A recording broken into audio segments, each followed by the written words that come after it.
প্রবল গণ আন্দোলনে দেশ ছেড়ে পালিয়ে যাওয়া সাবেক প্রধানমন্ত্রী শেখ হাসিনার পরবর্তী গন্তব্য কোথায়, এ নিয়ে কৌতূহল। নানা গুঞ্জন তো আছেই।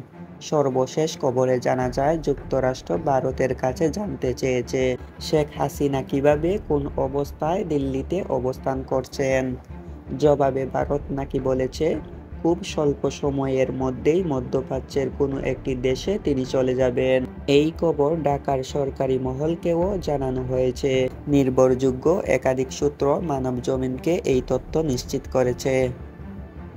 গত ৫ আগস্ট ছাত্র জনতার আন্দোলনে পদত্যাগ করে ছোট বোন শেখ রেহানাকে নিয়ে বাংলাদেশের সামরিক বাহিনীর একটি বিমানে তিনি দিল্লির কাছে গাজিয়াবাদের হিন্ডন বিমান ঘাঁটিতে অবতরণ করেন।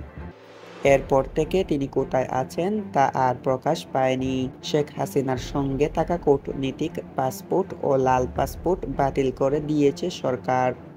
এ ধরনের পাসপোর্টধারীরা ভিসা ছাড়া ভারতে ৪৫ দিন বৈধভাবে থাকতে পারবে। ইতিমধ্যে ভারতে শেখ হাসিনা ২ মাস ধরে অবস্থান করছেন। কূটনীতিক পাসপোর্ট তার বৈধভাবে অবস্থানের মেয়াদ ও শেষ হয়ে গেছে। এখন তিনি কোন স্ট্যাটাসে দেশটিতে অবৈধভাবে অবস্থান করছেন তা পরীক্ষার নয়। ভারতের পক্ষ থেকে বিষয়টি খুলাসা করা হয়নি।